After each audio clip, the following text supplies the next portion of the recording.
Behind every powerful gospel voice is a human being facing struggles the congregation never sees.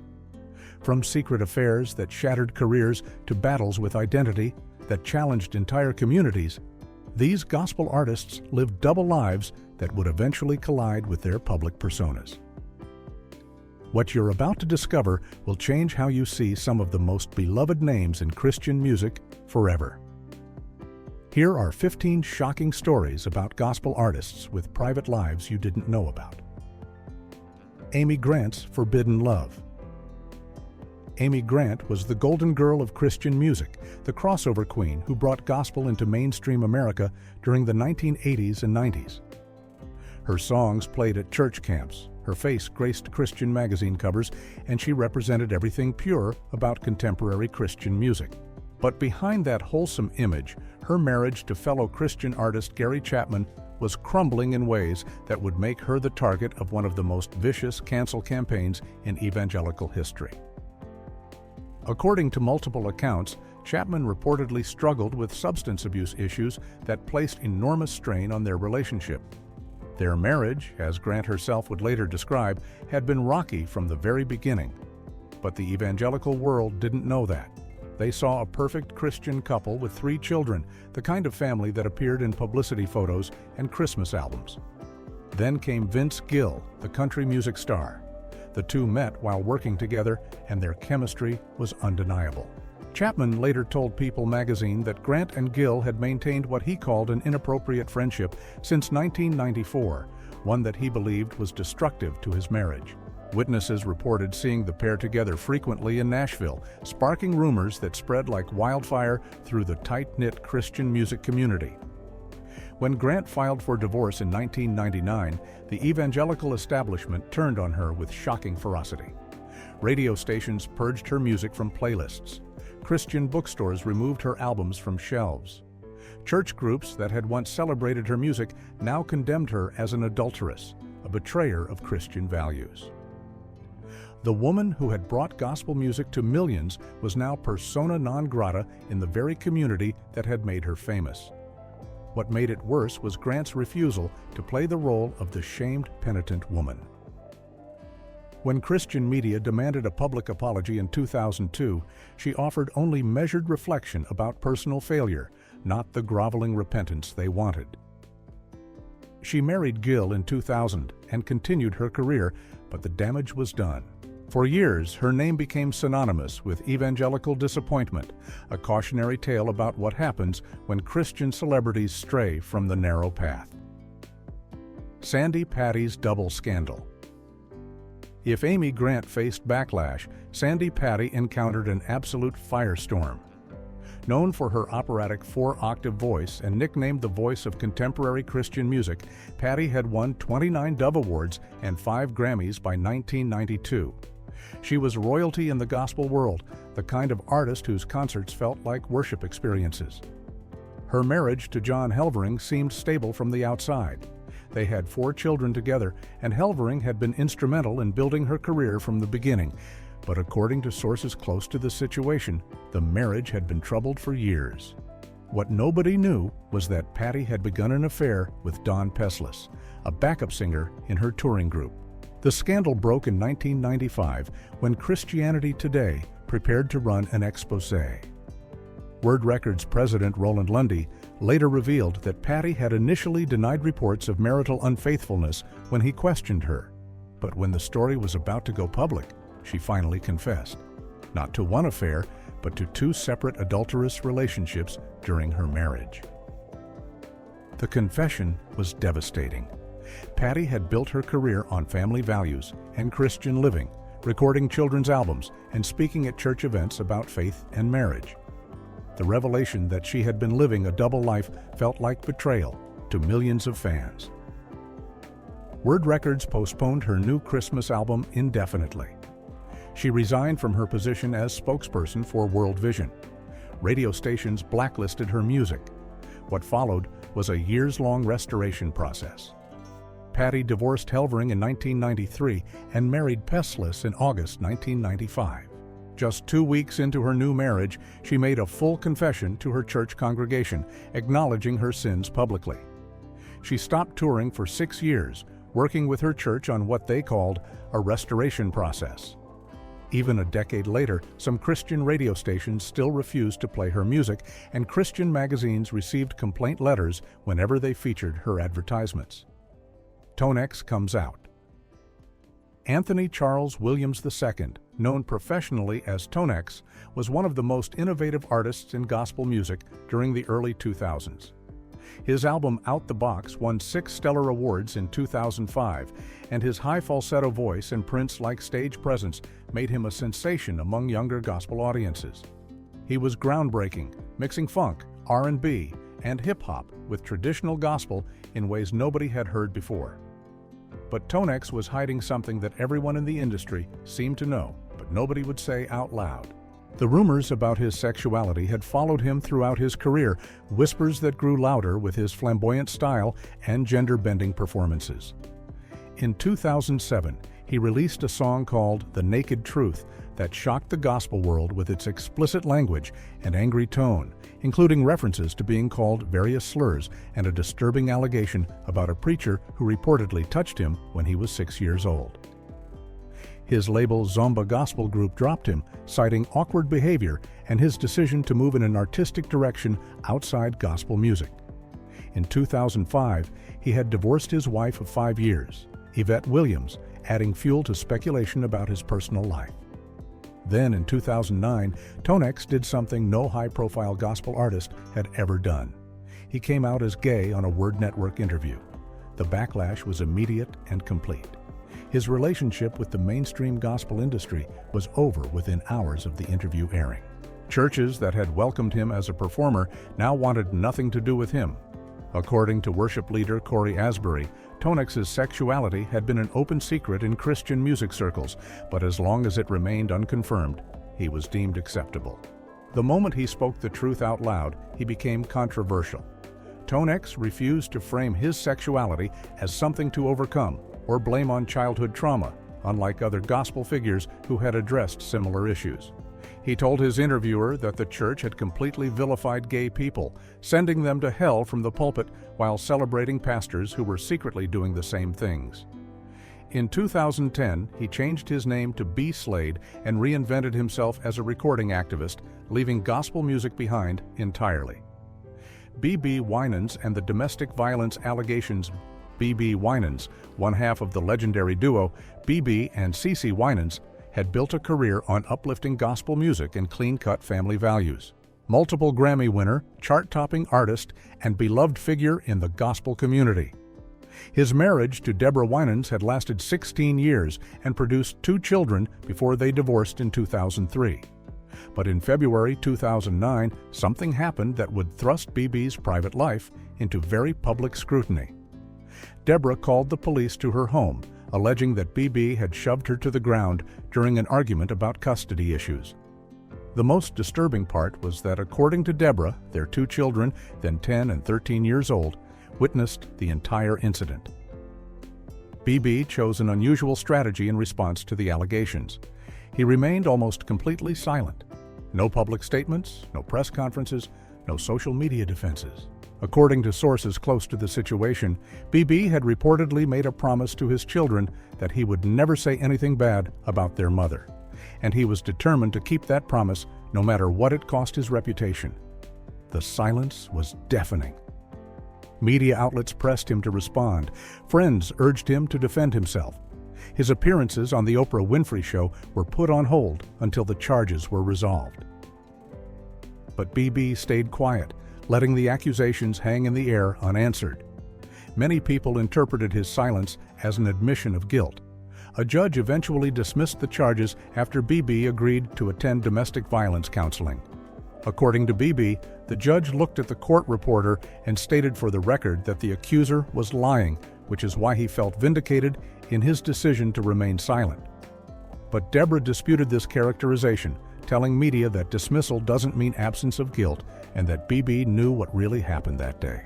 The couple has since reconciled for the sake of their children, appearing together at their son's college graduation in 2017. Kirk Talley's secret life. Kirk Talley was Southern gospel royalty. His tenor voice graced stages across America for decades, and his songs became staples in churches throughout the Bible Belt. He was married, had children, and presented the image of a devoted Christian family man. But Kirk Talley was living a double life that would explode into public view in the most humiliating way possible. In 2003, the FBI arrested a man for extorting Talley after discovering him in what investigators described as a questionable gay-themed chat room. The details that emerged painted a picture of a man who had been secretly struggling with his sexuality for years, participating in online communities and exchanges that directly contradicted his public persona and the teachings of his church. What made the situation even more painful was that, according to sources within Southern gospel circles, Talley's family had known about his sexuality for nearly 20 years before the scandal broke publicly. One of his sisters reportedly stopped speaking to him as early as 1986 after learning the truth. If other family members had been equally bold, many felt, the gospel community could have been spared 20 years of what they saw as deception. The revelation devastated Talley's career in Southern gospel music, a genre deeply rooted in conservative Christian values. He eventually made public statements about his struggles, but in a community where homosexuality was viewed as one of the gravest sins, there was little room for grace or restoration. His story became a cautionary tale whispered about in green rooms and tour buses, a reminder of what happened when private truth collided with public ministry. Michael English's rapid fall. Michael English was on top of the gospel world in 1994. He had just won 6 Dove Awards, including Artist of the Year, at the Gospel Music Association's prestigious ceremony. His powerful voice and heartfelt performances had made him one of the most popular artists in contemporary Christian music. He seemed destined for a long and celebrated career. Then, just 1 week after his triumphant night at the Dove Awards, everything came crashing down. Word spread quickly through the Christian music community that English was involved in an extramarital affair with Maribeth Jordan, another Christian singer. Both were married to other people at the time, and both were prominent figures in gospel music. The scandal was immediate and devastating. English quit Christian music entirely, walking away from his career at what should have been its peak. The Christian community that had celebrated him just days earlier now condemned him. Radio stations stopped playing his music. His record label dropped him. Speaking engagements were canceled. He went from the highest high to the lowest low in a matter of days. But English's troubles were far from over. In 2000, just as he was attempting a comeback, police discovered assorted pills and vials along with 2 blank prescription sheets when they searched his apartment. According to the Nashville Tennessean, more than 80 prescriptions had reportedly been filed for English and an acquaintance since April 1997, mostly for a sedative similar to codeine. English entered treatment for addiction to prescription medication and depression drugs and faced potential charges of fraudulently obtaining drugs. English had told Charisma magazine the previous year that all his secrets were in the open and he had been restored. The prescription drug investigation proved that assessment had been premature. His career never fully recovered from the double blow of the affair scandal and the drug investigation. Jimmy Swaggart's spectacular hypocrisy. Jimmy Swaggart was one of the most powerful televangelists in America during the 1980s. His weekly broadcasts reached approximately 2 million households, making him one of the most watched preachers in the country. He played gospel piano, preached with fire and brimstone passion, and built a massive following of devoted believers who sent him millions of dollars in donations. In 1987, Swaggart made a very public accusation against fellow televangelist Jim Bakker, claiming Bakker had engaged in immoral sexual behavior. Some observers saw this as Swaggart trying to take over the Bakker empire for himself. What Swaggart didn't know was that his very public denunciation of Bakker would lead to much closer scrutiny of his own private life. Investigators began looking into Swaggart's activities, and what they found was shocking. According to reports, Swaggart had been performing voyeuristic acts with a female sex worker in Louisiana. The man who had just finished condemning another minister for sexual misconduct was himself engaged in behavior that directly contradicted everything he preached from the pulpit. In February 1988, Swaggart appeared on live television to deliver his now famous "I Have Sinned" speech. Tears streaming down his face, he confessed his wrongdoing to a national audience. The image of the crying televangelist became one of the defining moments of 1980's religious scandal. The Assemblies of God, which had ordained him in 1961, defrocked him later that year. But incredibly, Swaggart's troubles didn't end there. Just 3 years after his tearful confession, he was stopped by police again, this time reportedly with another prostitute in his car. The second scandal destroyed any remaining credibility he had. His television audience shrank dramatically, though he continued preaching until his death in November 2024 at age 90. Ray Boltz's quiet exit. Ray Boltz was a beloved figure in Christian music during the 1990s and early 2000s. His songs like "Thank You" and "I Pledge Allegiance to the Lamb" became anthems in evangelical churches across America. Boltz's music spoke of dedication, sacrifice, and unwavering faith. He was married with children, a family man whose personal life seemed to mirror the values in his songs. But Ray Boltz was carrying a secret that grew heavier with each passing year. He was gay, and living with that reality while maintaining his career in an industry that condemned homosexuality was tearing him apart. For years, he struggled silently, trying to reconcile his faith, his family, and his identity. In 2008, Boltz granted an interview to the Washington Blade and came out publicly. He was 55 years old and had been married for over 30 years. The announcement sent shockwaves through the Christian music community, though his coming out was handled with considerably more grace than many might have expected from him. He didn't make excuses or frame his sexuality as something he was struggling to overcome. He simply acknowledged who he was. Boltz began working with Metropolitan Community Churches, a denomination that welcomes LGBTQ Christians. His music career in mainstream Christian circles was effectively over, but he found a new audience among LGBTQ Christians who saw him as a pioneer.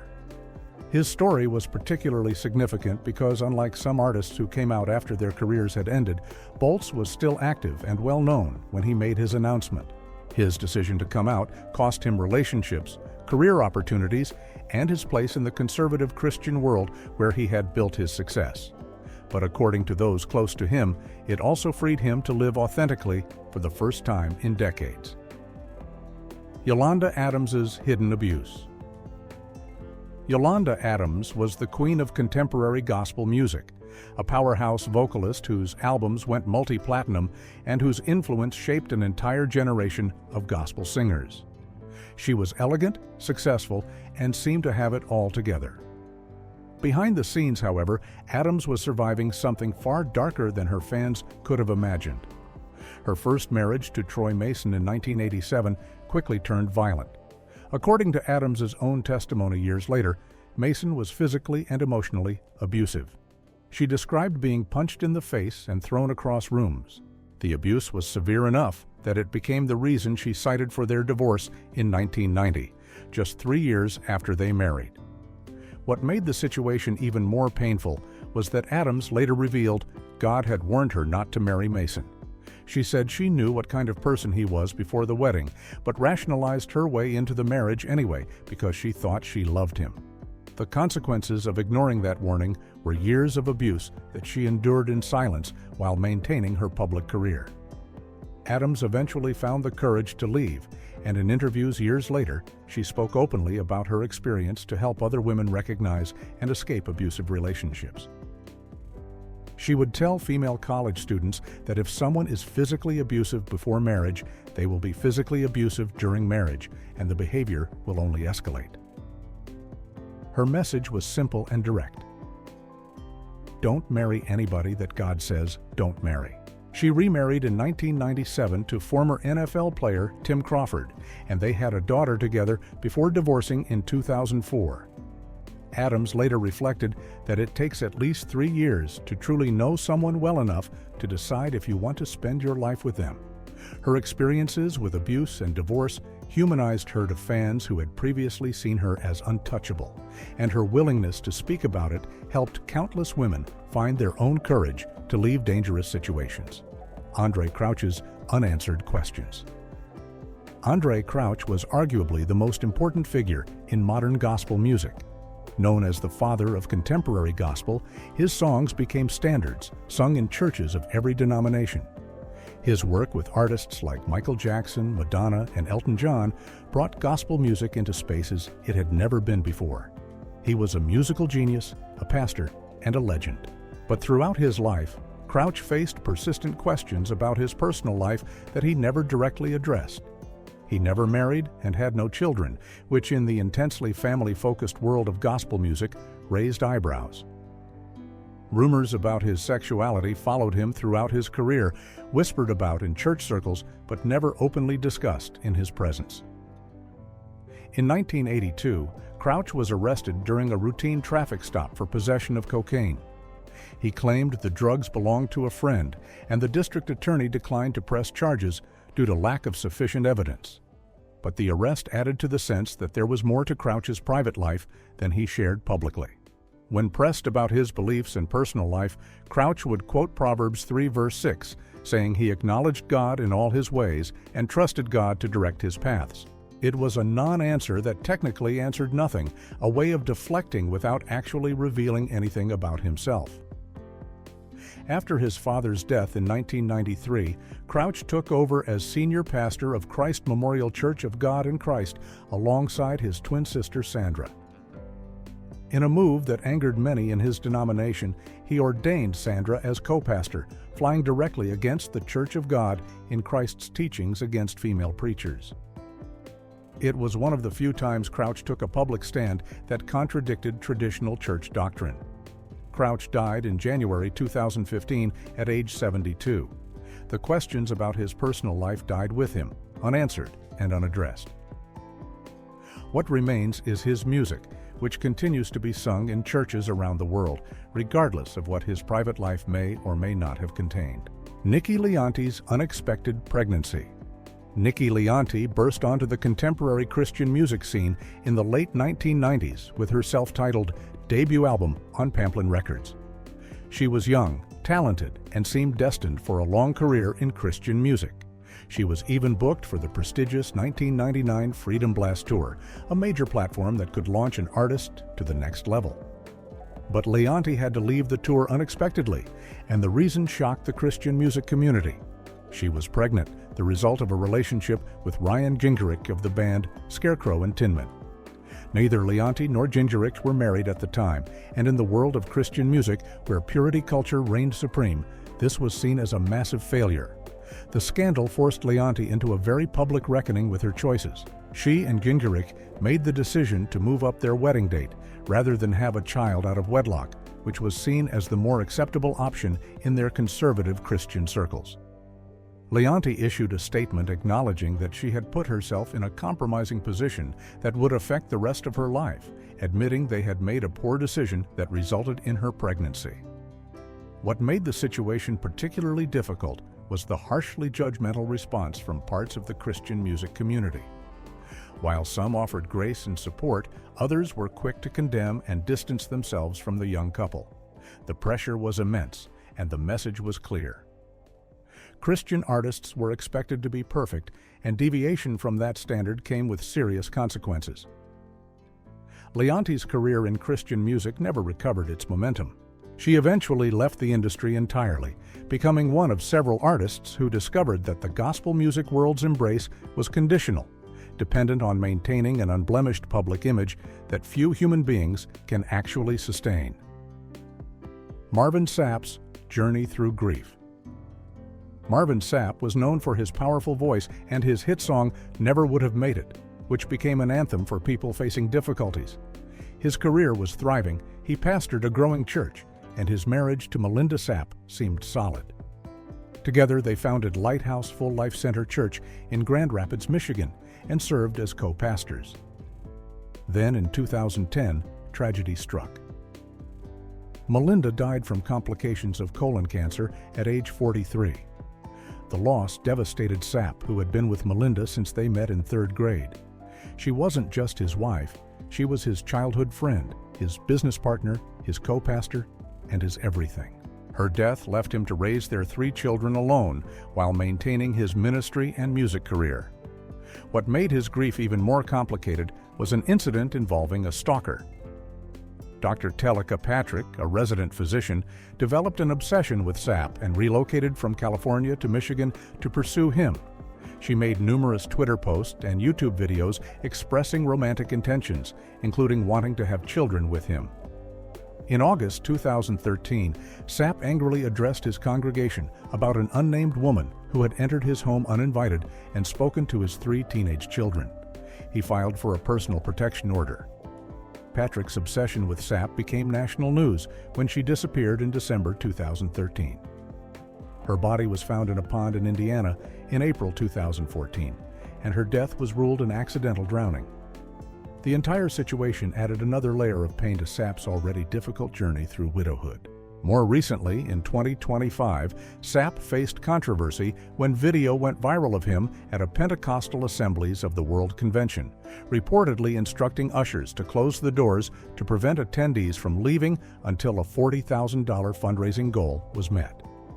The incident drew criticism on social media, with many viewing it as spiritual manipulation. It showed that even respected figures like Sapp could make choices that damaged their reputations. Through it all, Sapp has been remarkably transparent about his struggles with grief, single parenthood, and the challenges of dating as a widowed pastor. His willingness to share his imperfections has made him more relatable, even as it's occasionally brought criticism. The Trin IT57 Connection. The Gospel Trio. Trin IT57 became one of the best-selling female gospel groups in history during the early 2000s. Their music was contemporary, their style was fresh, and they represented a new generation of gospel artists who could appeal to younger audiences while maintaining their Christian message. But their success was built on a foundation that included some uncomfortable compromises. Their first 2 albums featured production work from R. Kelly, who at the time was one of the biggest names in R&B production. The collaboration helped give Trin IT57 a polished, radio-friendly sound that crossed over to mainstream audiences. But as controversies and scandals attached themselves to R. Kelly's name, the group found themselves in an impossible position. By the time they recorded their 3rd album, The Kiss, Trin IT57 had by necessity disassociated themselves from R. Kelly. They stopped mentioning his involvement in their early work and worked with different producers going forward. The situation highlighted one of the uncomfortable realities of Christian music. To achieve mainstream success often required working with secular industry figures whose personal lives and values didn't align with Christian teachings. Member Angel Taylor spoke to this tension in an interview, saying that as they became more popular, more attention would be focused on their personal lives.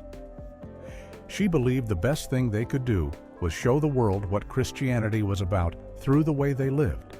It was an acknowledgement that being in the Christian music industry meant living under a microscope, where every choice and association would be scrutinized by fans and critics alike. The group's story illustrated the difficult balancing act gospel artists face: how to achieve commercial success and reach wider audiences while maintaining the moral purity expected of Christian performers. It's a tension that has tripped up many artists, forcing them to make compromises that later come back to haunt them. Donnie McClurkin's public struggle. Donnie McClurkin has been one of gospel music's most powerful voices for decades, with hits like Stand and We Fall Down becoming anthems in churches worldwide. His talent earned him 3 Grammy Awards, 10 Stellar Awards, and recognition as one of the top-selling gospel artists of all time. But McClurkin's personal life has been marked by pain and controversy that he's chosen to address publicly in ways that divided the Christian community. McClurkin has spoken openly about being molested as a child by a relative when he was 8 years old. He stated that this trauma led to same-sex attraction and that his first sexual relationship was with a man before he could even understand the purpose of a relationship with a woman. Unlike some gospel artists who have stayed silent about such struggles, McClurkin has been vocal about his experience. What made McClurkin particularly controversial was his stance that his same-sex attraction was something he had overcome through faith, not something he was born with. He's stated that his attraction wasn't chromosomal or related to his DNA, but rather surfaced because a broken man thrust an 8-year-old boy into a whirlwind of confusion.